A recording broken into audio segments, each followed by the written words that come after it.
Assalamualaikum warahmatullahi wabarakatuh. Selamat pagi anak-anak. Bagaimana kabar kalian hari ini? Ibu harap kalian dalam keadaan sehat selalu dan terus semangat belajar walaupun kita sekarang sekolah secara online seperti ini. Meskipun di rumah saja, kalian harus tetap menjaga kesehatan serta menerapkan 3M, menggunakan masker, mencuci tangan, dan menjaga jarak. Dan selalu berdoa agar pandemi COVID-19 ini agar cepat berlalu sehingga kita semua dapat belajar bersama-sama kembali di sekolah. Sebelum kita memulai pembelajaran online ini, Ibu akan mengabsen kehadiran siswa dulu ya. Baik, siapa yang tidak hadir hari ini? Baik, jadi hanya Syafira ya yang tidak hadir karena sakit. Oke, sebelum kita belajar, alangkah baiknya kita berdoa terlebih dahulu bersama-sama. Berdoa dimulai. Berdoa selesai. Nah, hari ini kita akan belajar tentang organ tubuh manusia beserta fungsinya. Ibu harap setelah pembelajaran ini kalian dapat mengenal nama-nama organ tubuh manusia, mengidentifikasi fungsi, serta menyebutkan gangguan-gangguan pada organ tubuh manusia. Sebelum kita mulai pembelajaran online ini, Ibu ingin bertanya, siapa yang tahu apa itu pengertian dari organ? Silahkan acungkan tangannya. Ya, Alif? Betul, organ adalah kumpulan jaringan yang memiliki satu fungsi atau lebih. Berdasarkan letaknya, organ tubuh itu terbagi menjadi dua. Yang pertama adalah organ dalam dan yang kedua adalah organ luar. Contoh dari organ dalam adalah seperti jantung, lambung, ginjal, usus, otak, dan sebagainya. Sedangkan untuk organ luar, contohnya seperti hidung, telinga, mulut, serta kulit.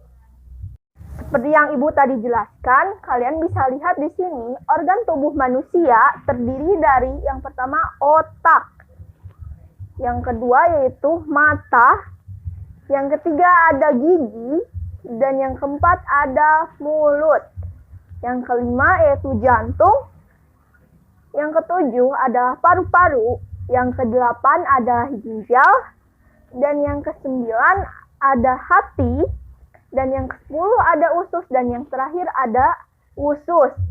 Ini adalah beberapa dari organ-organ vital yang terdapat dalam tubuh manusia. Mempelajari tentang otak. Otak adalah sebuah organ vital dan kompleks dalam tubuh manusia yang berada di kepala, sebagai pengendali semua fungsi manusia yang dilindungi oleh tengkorak dan selaput otak.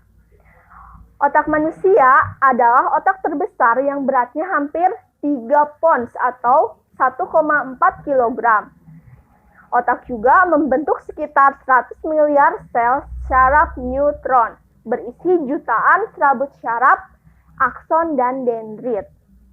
Bisa kalian lihat, ini adalah anatomi otak. Otak terdiri dari 4 bagian. Yang pertama yaitu yang disebut cerebrum. Cerebrum itu adalah otak besar. Yang kedua yaitu cerebellum atau yang disebut juga dengan otak kecil. Dan bagian ini adalah brainstem atau yang disebut juga dengan batang otak. Dan yang terakhir yaitu ada yang dinamakan sistem limbik.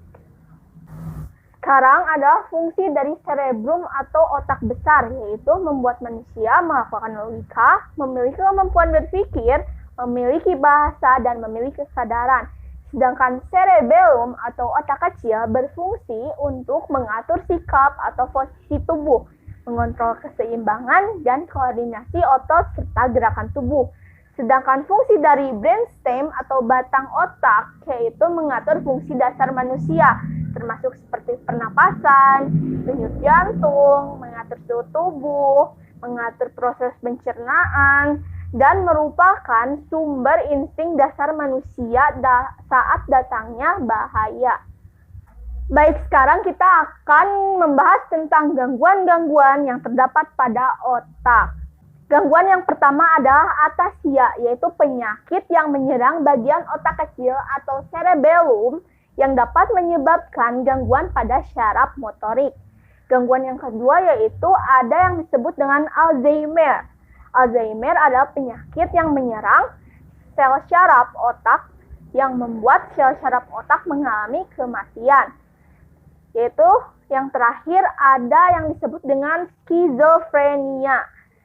Skizofrenia ini penyakit yang membuat sel di dalam otak menjadi tidak seimbang.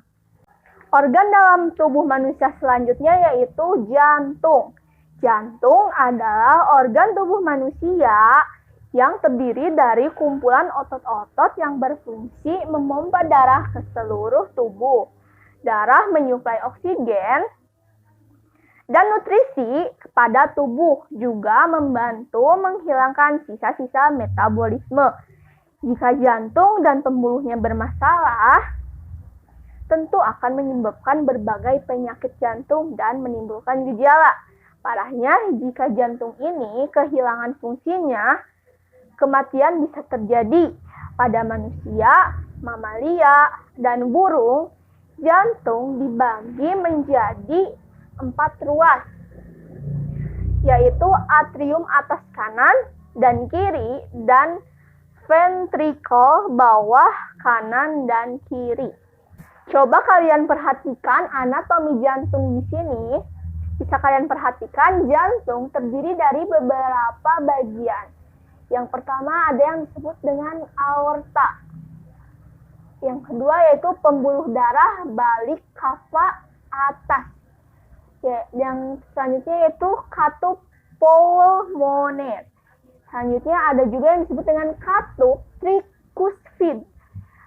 Ada juga yang disebut dengan serambi kanan.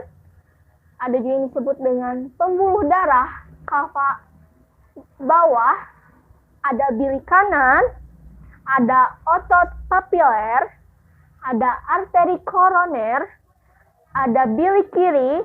Ada katup aorta. Ada katup mitral, ada serambi kiri, dan yang terakhir ada yang disebut dengan arteri pulmonali.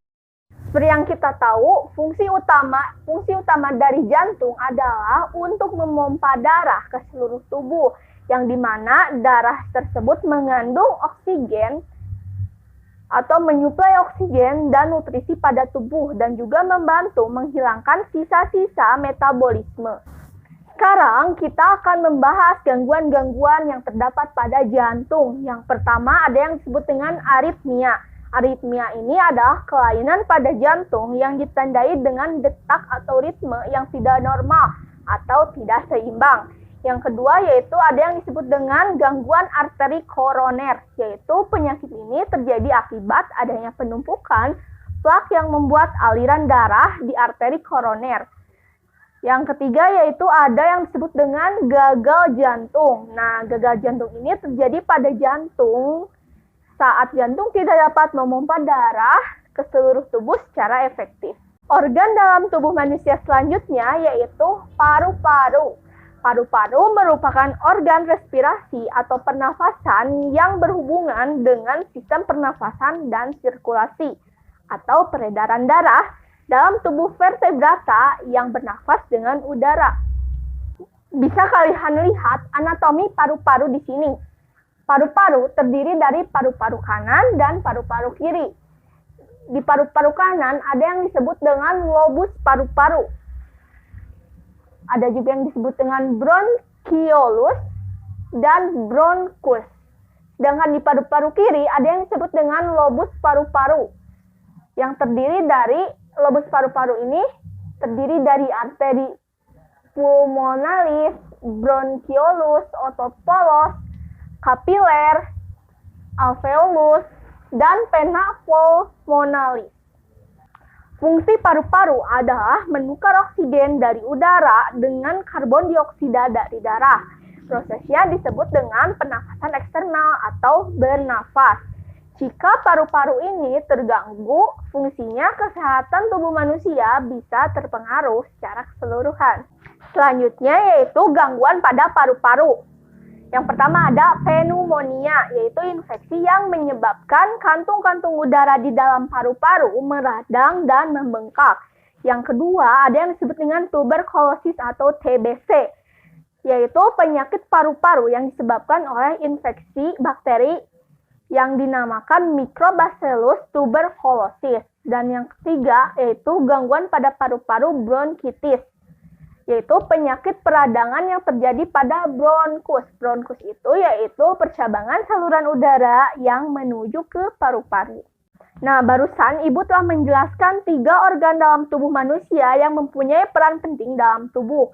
Setelah pembelajaran ini, Ibu harap kalian dapat menyebutkan atau mengenal nama-nama organ dalam tubuh manusia, dapat mengidentifikasi fungsi-fungsi dan serta menyebutkan gangguan-gangguan yang terdapat dalam organ tubuh manusia tadi. Nah, untuk minggu depan, Ibu akan memberikan PR. Ibu harap kalian mengerjakannya di rumah. Yang pertama, coba tulis di buku tulis kalian masing-masing ya. Yang pertama, nomor 1 yaitu sebutkan fungsi dari otak. Ya, sudah? Baik, yang kedua yaitu apa saja gangguan-gangguan yang terdapat pada jantung. Sebutkan dan jelaskan. Baik, dan yang terakhir yang ketiga yaitu apa saja anatomi dari paru-paru. Sebutkan. Baik, terima kasih kepada anak-anak sekalian yang telah memperhatikan apa yang Ibu sampaikan hari ini. Semoga pembelajaran kali ini bisa bermanfaat untuk kita semua. Ibu akhiri pembelajaran hari ini. Wassalamualaikum warahmatullahi wabarakatuh. Sampai jumpa minggu depan.